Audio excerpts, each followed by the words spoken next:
Yes, I hope you are well. Our lesson today talking about the electric current. So let's start. What the definition or what is the electric current? The electric current it is the rate of flow of electric charge or flow of electric.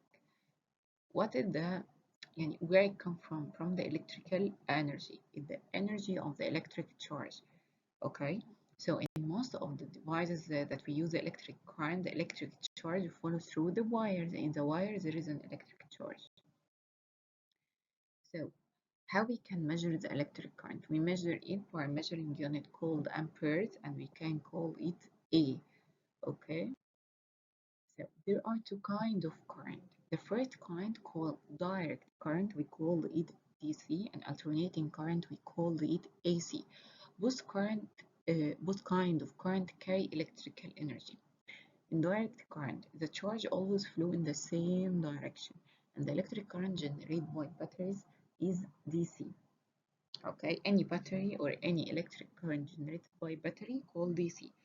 The alternating current, the charge repeatedly shifted from the flowing in one direction, like the household applicants or the applicants in our house is alternating current AC.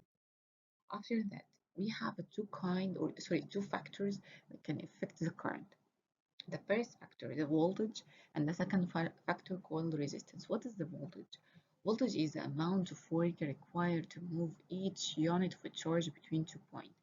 The work to move the charge. Higher voltage, that means that higher rate of flow of electric current. They are directly proportional to the voltage and the current directly. We can express the voltage with a measuring unit called volts.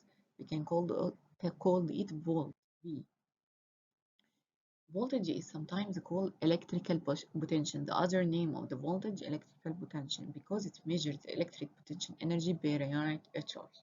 Let's talk about the other factor. The other factor called resistance. Resistance is the opposite of electric charge. So inversely proportional with the electric charge.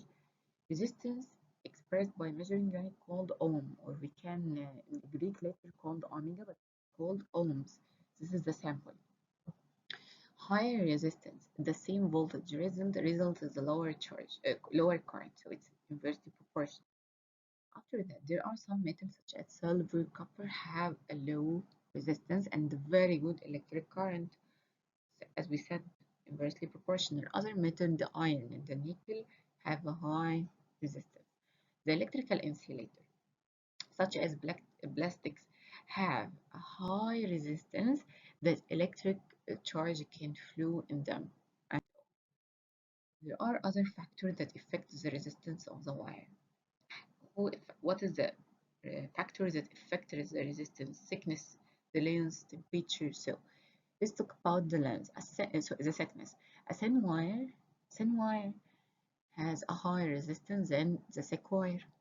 The long wire have a higher resistance than the short wire. The hot wire have a higher resistance than the cooler wire.